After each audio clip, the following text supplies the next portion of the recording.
Bright morning stars are rising. Bright morning stars are rising. Bright morning stars are rising. Day is a-breaking in my soul. Oh, where are our dear mothers? Where are our dear mothers? Oh, where are our dear mothers? Day is a-breaking in my soul. They are sowing seeds of gladness. They are sowing seeds of gladness. They are sowing seeds of gladness. Day is a-breaking in my soul. Oh, where are our dear fathers? Oh, where are our dear fathers? Oh, where are our dear fathers? Day is a-breaking in my soul. They are in the fields a-plowing. They are in the fields a-plowing.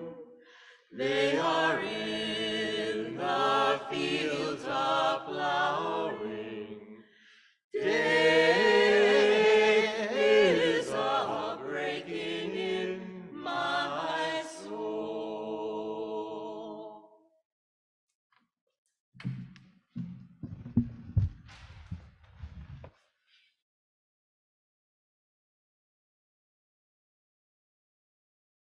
Welcome, welcome, welcome to the First Universalist Church of Rochester, where we are called to nurture the spirit and to serve the community. It is a joy to be here with you all as day is a-breaking in all of our souls, I imagine. Yes, amen. I'm Reverend Lane-Mairead Campbell. I am the settled minister here, and I use they, them pronouns. Joining me in leading worship this morning is Johanna Connolly, who uses she, her pronouns as our worship associate. Gordon Porth is here this morning as our music professional, using he, him pronouns. Gordon, thank you for being here this morning and directing our choir. We have Jack Cunningham offering tech support using he, him pronouns. We have Reverend Michelle Yates using she, her pronouns, who does our story this morning. And we also have online with us Karen Labraco using she, her pronouns for our online ministry team. Karen, thank you so much for the work that you do many Sundays to keep our communities connected. If you're here for the first or the second or the third time this morning, we especially welcome you. Thank you so much for making your way to our worship service, whether you're here in person or you're joining us online. We have a visitors form that you can fill out so we can offer you a welcome beyond just what we can offer you here in this sacred space this morning. You can access it by scanning the QR code in your order of service or by clicking the link in the chat if you're joining us online. If you're someone who's new, this upcoming this month of May, we have a Getting Connected series for you. It's a series of courses that happen over 3 Thursdays in May, and we'd love for you to come and join us in this new way of getting new folks connected to First Universalist. The real focus of this time is going to be connecting you all with each other, connecting you with this congregation, and connecting you with our broader Unitarian Universalist faith. So please take a look in your order of service and sign up for that. Before we take a moment to greet our neighbors here in this space and to offer a welcome, whether here at First Universalist or somewhere online, let's first connect our two communities. So if you could turn to this back corner, turn towards Hope First Universalist, and offer a wave to our online folks. We are so glad you are here with us and so grateful to be part of one community across so many different spaces and places.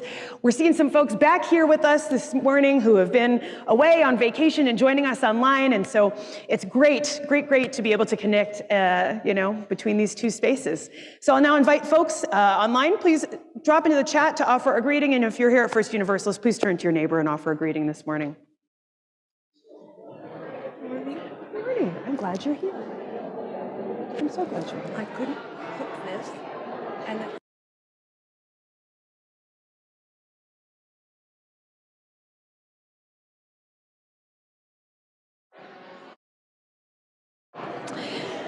all right, let's sing, huh? Let's sing. I'm sorry to break up your conversations. It says every week. The speakers, it fails to detect them. Together. We're going to sing this morning hymn number 1068, Rising Green. So I've got captions. It's actually a beautiful hymn for springtime. A hymn to celebrate the arrival of spring. And if I feel like I'm not going to touch anything. Here we are, right? So please rise in body or in spirit and join us in singing hymn number 1068. It can be found in your speakers. Rising Green. Okay. I'll look it up. That's what I was asking, please. Thank you.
Please be seated.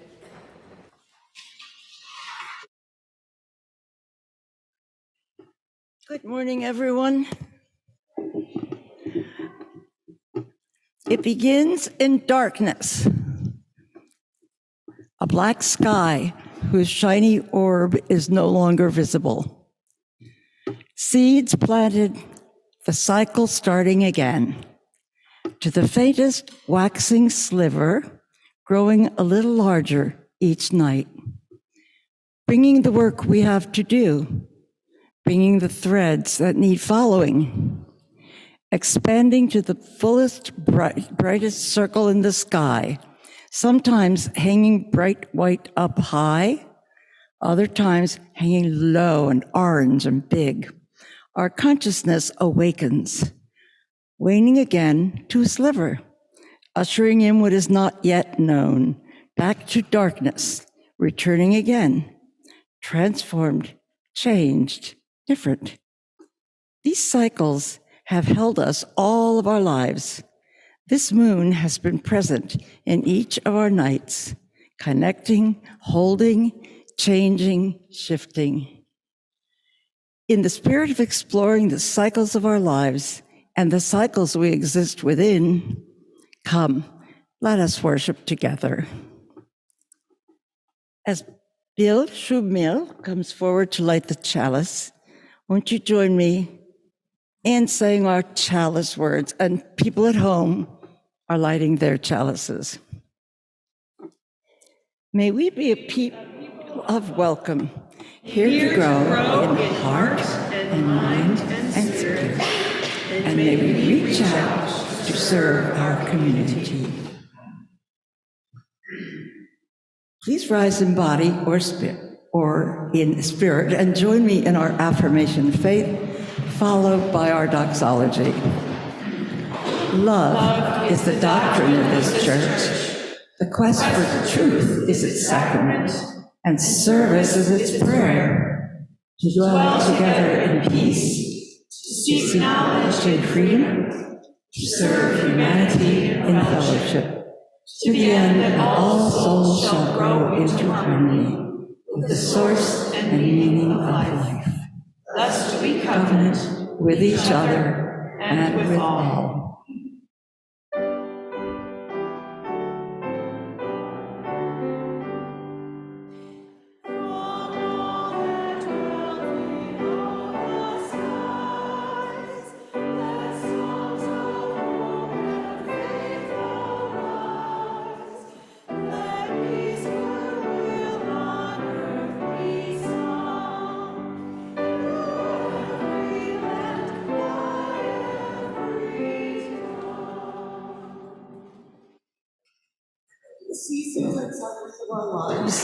We have been brought here on this Sunday morning.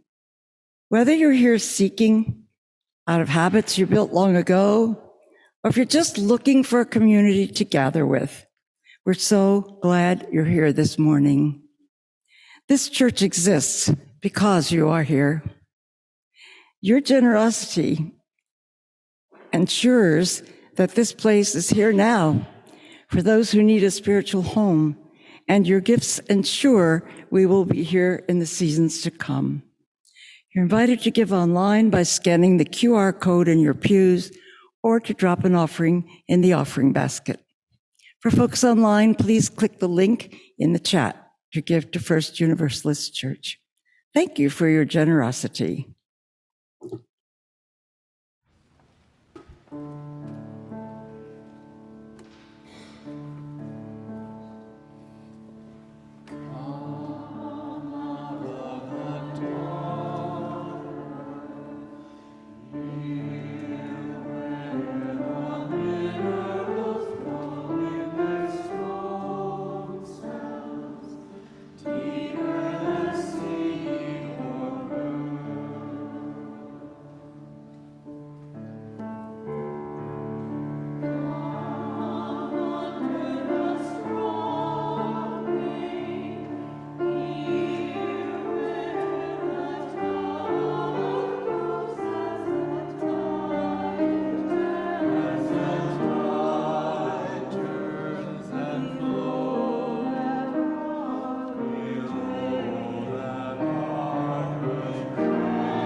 I don't know how many of you saw that amazing moon on Friday. And on Friday night, I actually was trying to figure out and watching. I'm like, when's the eclipse coming? And I stood there for about 30 minutes before I realized, you can't see it from where you are on the world today. We're just waiting there in wonder and how the moon calls to you to move or to dance or to be silent. And I could just sit there in awe watching those rainbow circles around it. And our story today is about a girl who is looking for that feeling. How do I get that feeling, that calling to be wild and free, to follow the moon? So our story is Moon by Alison Oliver.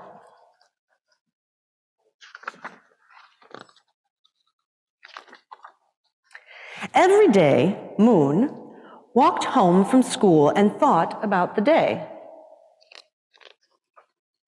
There was always a lot to do. Stuff to do, homework, clean my room, soccer practice, trumpet lesson, math tutor, stuff and more stuff, blah, blah, blah. Moon always did it all, but she wondered what it would be like not to. What would it feel like to be free? To run, to yell, to be wild. Can you learn to be wild? Moon couldn't find the answer anywhere. That night, Moon saw a shooting star zip by. She went outside to watch for more. What she found was different. Paw prints, strange, exciting, wild. There in the garden, a beautiful, furry creature stared back at her. A wolf. Wolf offered Moon a ride. In a flash, they were off to the edge of the great forest. The forest opened to a clearing. Wolf's pack gathered to welcome Moon. She asked them to show her the wolfy ways. How to pounce. How to play, swinging, hide and seek, laying about. How to howl.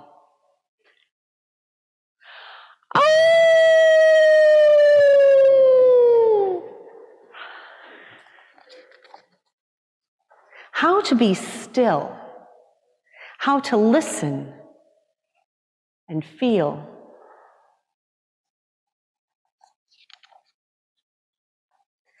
The breeze blew through Moon's hair. Can you feel it? The chirping of the insect seemed to grow quiet.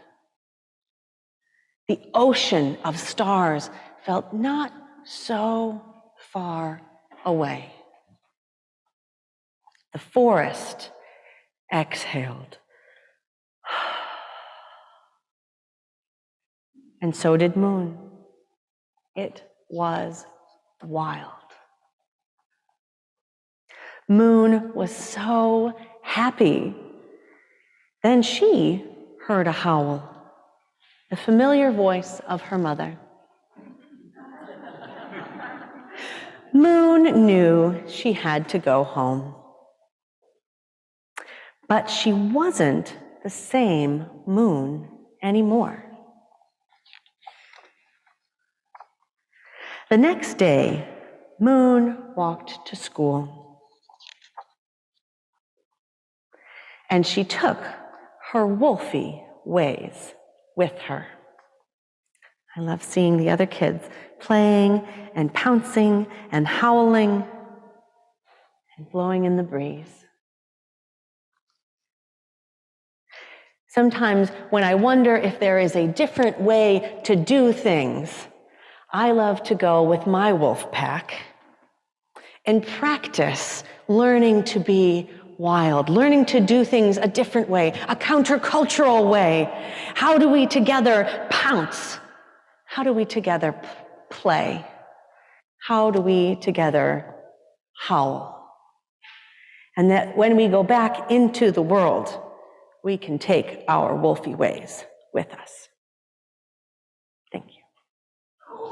Oh!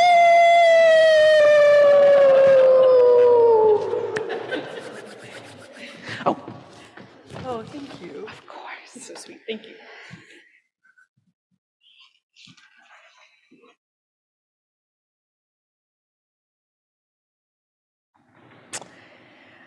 Well, from howling at the moon to the joys and sorrows of our lives, here we are. Let's all just take a deep breath together. On this beautiful, sunny spring morning, in this space, in this place, with these people, I want to invite you into this reverent time of sharing the joys and the sorrows of our gathered community. If you would like to, you can place a hand over your heart to be able to listen from this heart-centered space, to connect our hearts here in this space, heart to heart, and also through the internet wires to our folks online, wherever you are here with us. As Johanna places stones in our bowl of water, I will read aloud the joys and the sorrows of our gathered community. For folks online, please do share your joys and sorrows in the chat. I will be sure to see them and to honor them as well. We have a joy this morning from Hal Bauer and Gail Mosher. Our daughter and son-in-law, plus our normally overseas grandson Leo, are joining us in Brooklyn for his second birthday, May 12th. Happy birthday, Leo. We have a joy this morning from Shirley Malone, who had lunch with a friend who recently moved back to Rochester. 16 years later, she is back because of excellent medical care here. If you see a car with Hawaii plates, wave hello.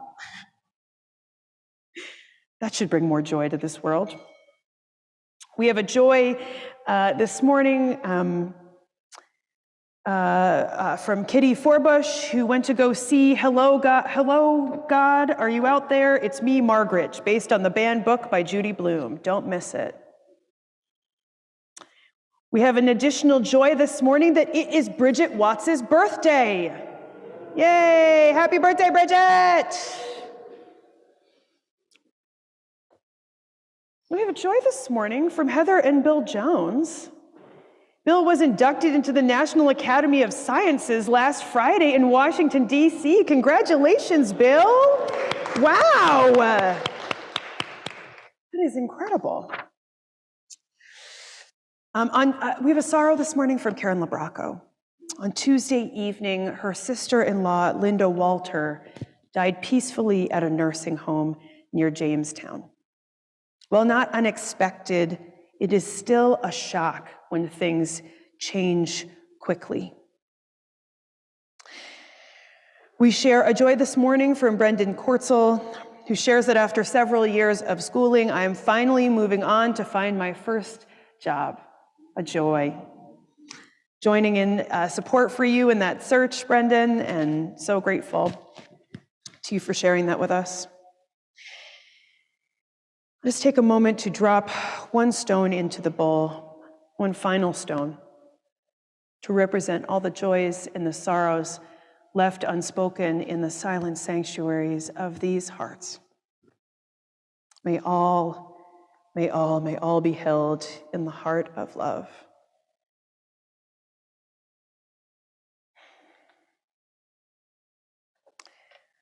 Dear ones, as we hold one another in the heart of love, as we hold one another in compassion and in deep reverence in the midst of this morning I feel moved to share a prayer from Adrienne Marie Brown to honor Jordan Neely, a young black man who was killed on the New York City subway this past week in the midst of a mental health crisis. And so we offer this prayer for the many who experience death or harm in the midst of crisis. And this prayer is entitled Black Boys. So let us join in a moment of prayer, a meditation, and connecting with our hearts and our minds and our spirits.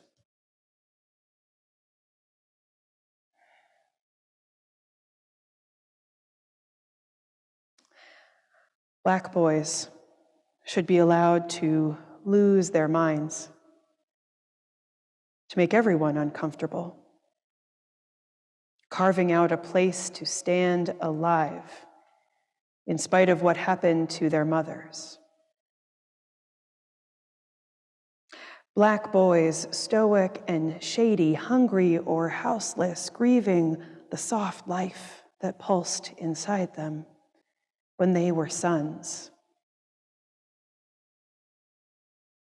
Black boys should be allowed to fall apart, to seek within themselves the secret flame they promised to hide, to move with grace, dancing, feeling our eyes noticing their beauty, to know their breath is enough, their lives worth intervention.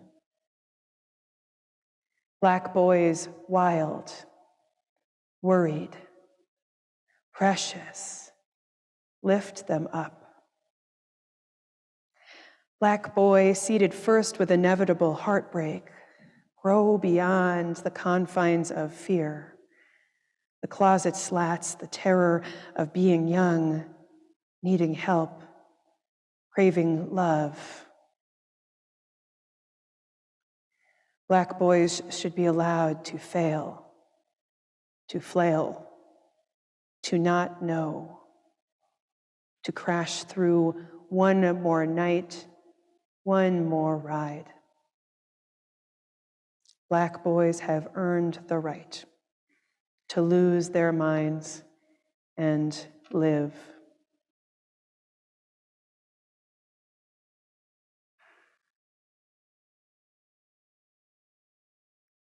Let us join in a moment of silence to honor Jordan Neely, to honor Daniel Prude, to honor the many who have lost their minds and not been able to live.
Amen. Blessed be, and may it be so.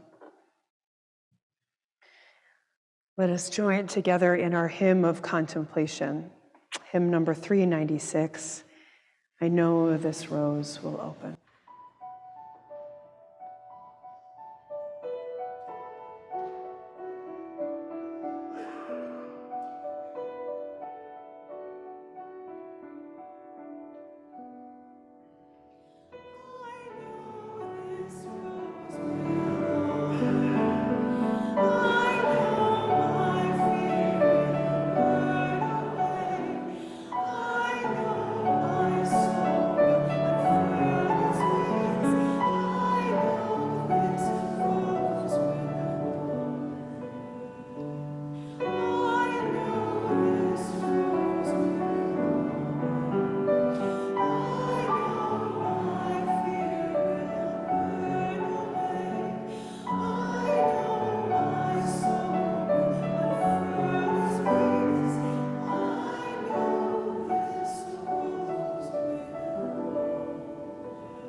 So I just kind of want to take a little check here in the room. For folks, when Reverend Michelle was mentioning during our story the big moon on Friday, did you see a show of hands around who really noticed that? All right.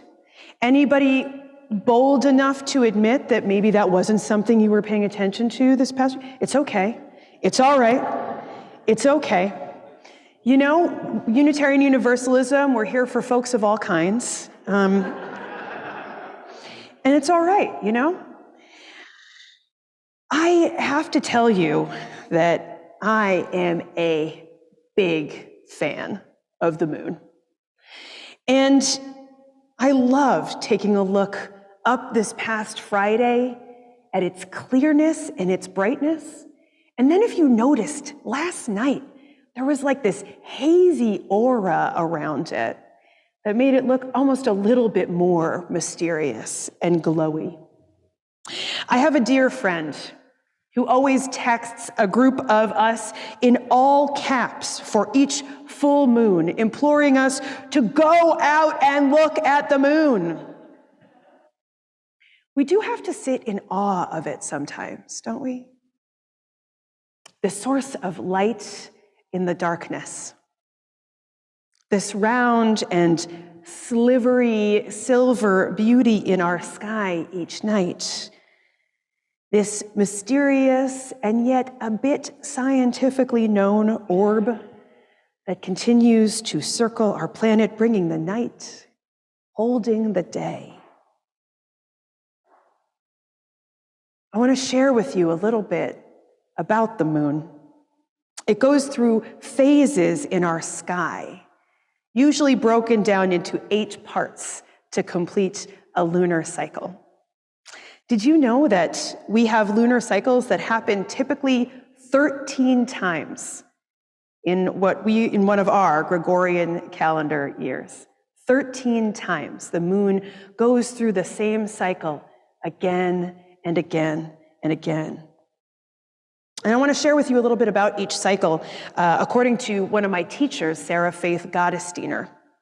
Sarah Faith Gottesdiener wrote the Moon Book, very aptly titled, and regularly hosts a podcast called Moon Beaming. She is a Jewish witch, and she comes out of the neo-pagan tradition.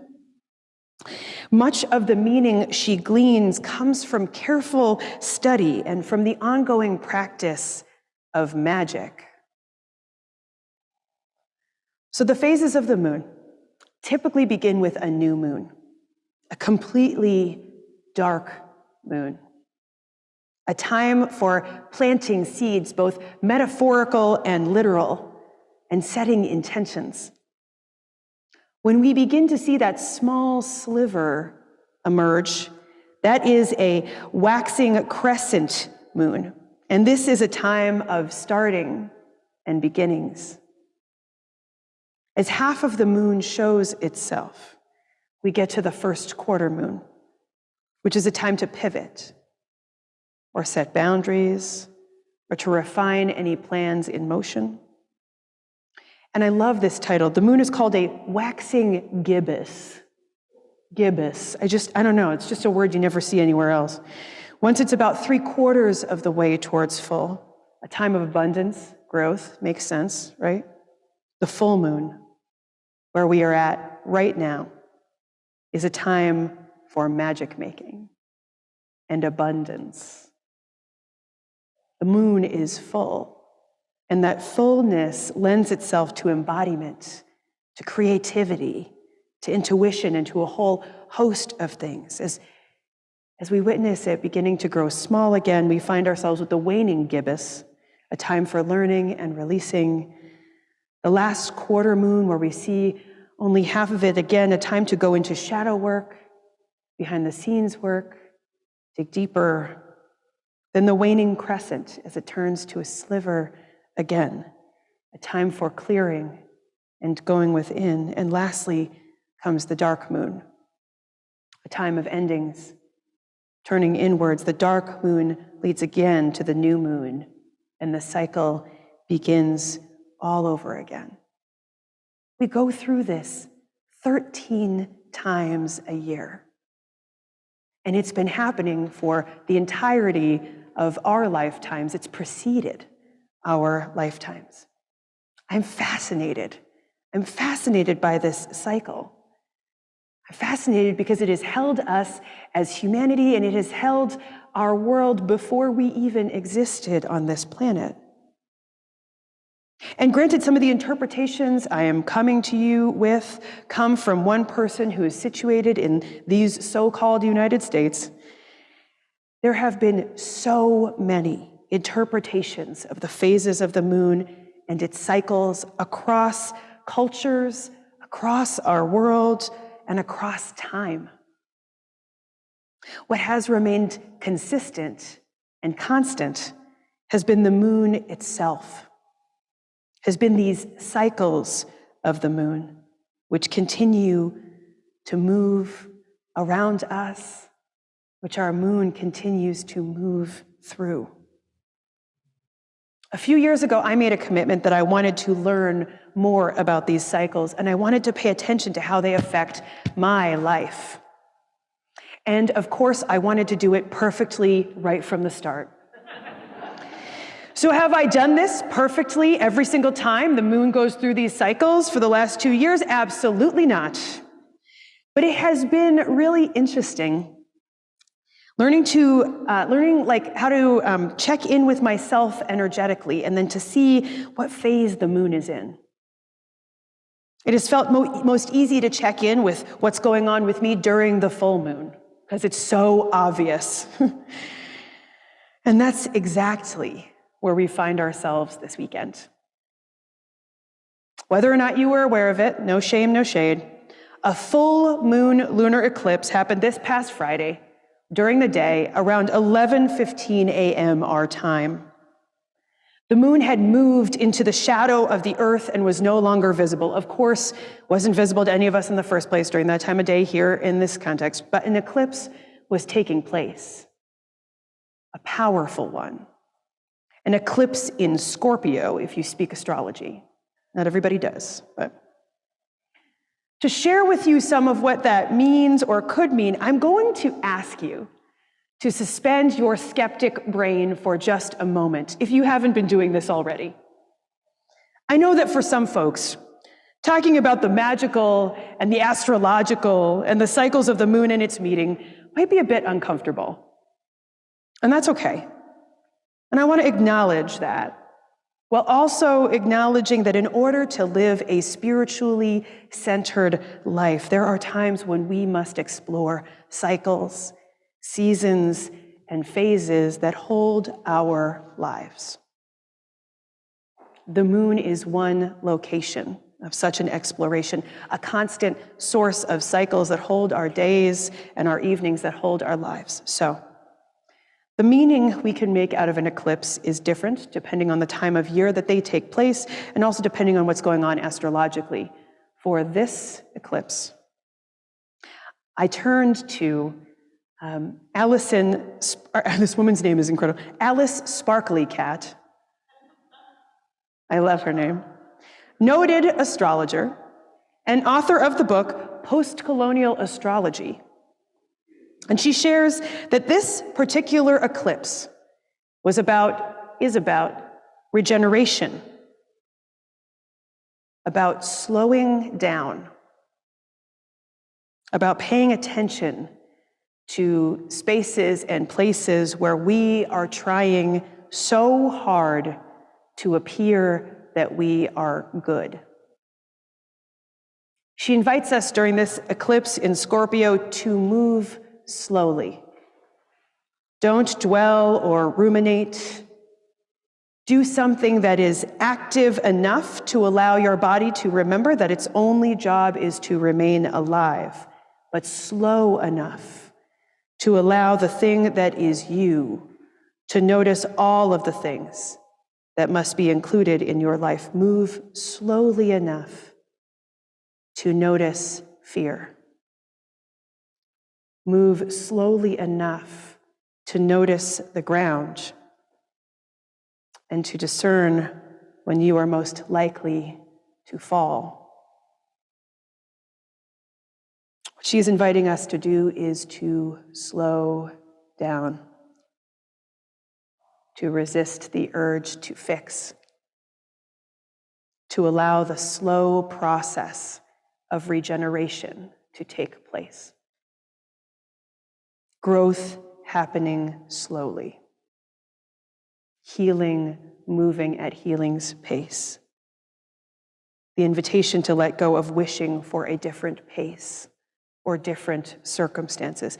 The invitation to pay attention to where you are and how you are. My teacher, Sarah Faith Gottesdiener, shared a bit about how this eclipse would bring a greater awareness of where our survival patterns are inhibiting our growth. She shared that this is a time of endings and death to the ways we have always done things, which sounds very connected to this piece that Alice Sparkly Cat mentioned about trying so hard to appear good and what that can bring us to do in order to keep up those appearances.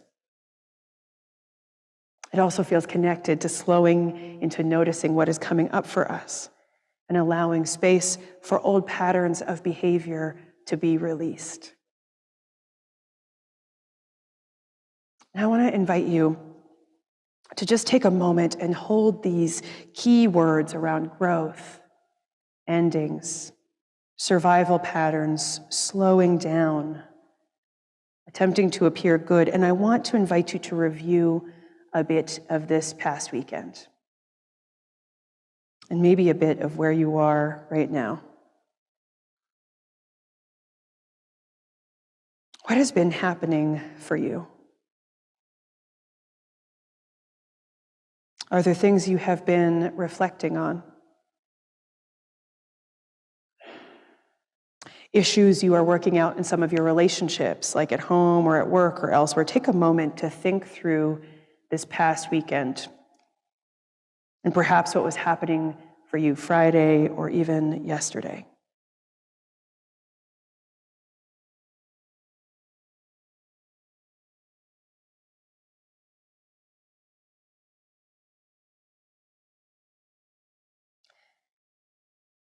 Now that we're there together, I want to take another temperature check in the room. And for folks online, you can certainly type into the chat yes or no. Are there folks for whom these key concepts are resonating when you think about what happened in your life this past weekend? Show of hands, anybody? Folks for whom this is resonating? Yep. Folks for whom this is not resonating? Yes. Okay. It's always this tense thing, talking about magic and astrology and the meaning of larger lunar cycles within Unitarian Universalism and at church. Ours is a tradition that is firmly rooted in reason, Freedom, reason, tolerance. These are the main pieces of our Unitarian heritage. And while the moon has been studied and explored many times over, there is still so much mystery there. Sometimes a discomfort with how folks make meaning out of these different cycles and phases. The moon asks us at times to set linear reasoning aside and to get into more cyclical thinking, to get into our bodies, to get into some wildness, like our story pointed out this morning. The moon also stands as a stark example of something that continues to remain even when it is not able to be seen. It's part of the moon's natural cycle to go dark in the sky, and eclipses bring an extra element of not being visible or not seen. Yet who has not had an evening where the light of the moon was so powerful, it illuminated all the things around you, giving everything a soft glow? I am inviting us today to embrace some of that awe and mystery, and to soften to what could be possible when we pay attention to the cycles of the moon, to what is going on around us. The moon invites us into the wild and the unknown. Stories about werewolves have the cycles of awakening for these creatures based on the moon, right? When I think through some of the scary movies I've seen over the course of my lifetime, many of them feature moonlight as a central focal point for the setting. The moon cannot be tamed or controlled, and so it brings about the untamed and the uncontrolled in us and in the beings around us. Have you ever had occasion to, in real life, hear a howl to the moon? You have? Okay, a few folks. Fantastic. Perhaps a dog or a creature in the woods. Perhaps it was you. It feels like a way to honor and acknowledge the grandness of the moon. It feels like a wild call, bringing the moon's power into the moment. And while we may not be able to see the moon here in Rochester on a Sunday morning, it is still there. For our service this morning, it is possible we have folks watching this service online at other times when the moon is hanging high in the sky. So to embrace a bit of the moon's power, and if you were maybe feeling some regret after our story this morning, I'm going to invite us to give a big howl. And for folks online, we are hoping that your howls will be so loud wherever you are that we'll be able to hear them all the way down in downtown Rochester. So on the count of 3, let's take just a little, like a big, we're going to give it up, okay? So you ready? 3, 2, 1. Ow!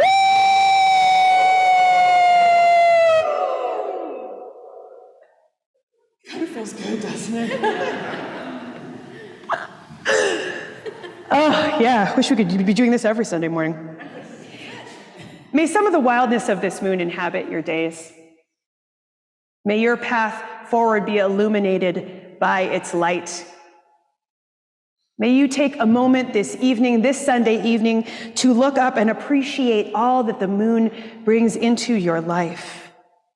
And may you feel connected to a larger cycle and rhythm of our days that touches and affects all of humanity.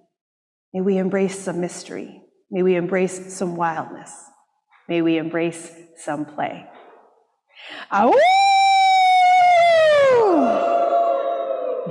Amen. Blessed be, and may it be so. Let our howls be the amen this morning. As we were thinking through music for this service, you know, our hymnal doesn't have enough about the moon, it turns out. But we were able to find some beautiful spring hymns, and so we will sing hymn number 59, Almond Trees Renewed in Bloom. It's in your gray hymnal. If you'd like to read along with the music, the words will be up here on the screen. Please rise in body or in spirit, and let us sing together.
life returning year after year, the earth awakening again. Let us join in our chalice extinguishing words together as we extinguish our chalice flame this morning.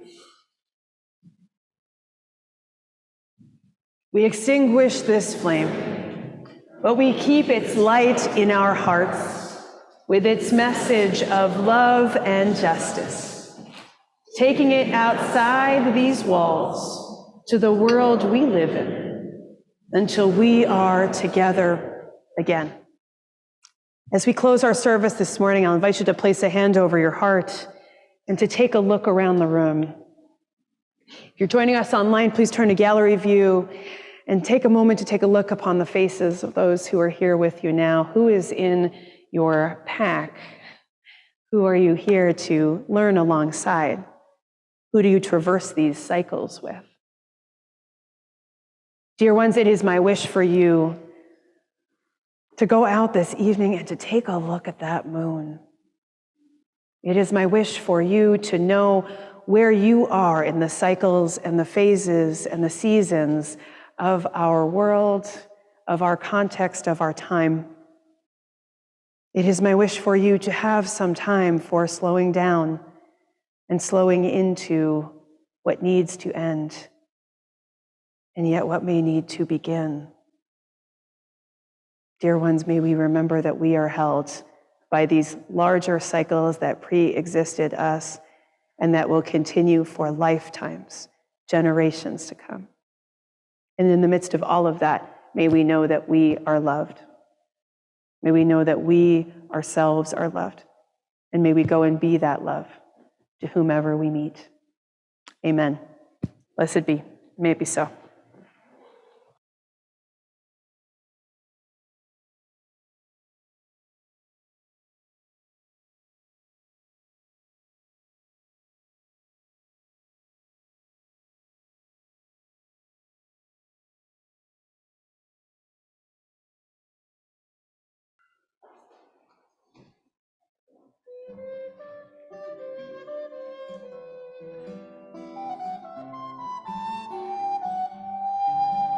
Well, I'd like to visit the moon on a rocket ship high in the air. Yes, I'd like to visit the moon, but I don't think I'd like to live there.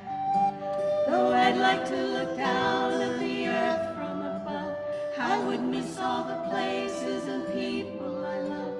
So although I might like it for one afternoon, I don't want to live on the moon.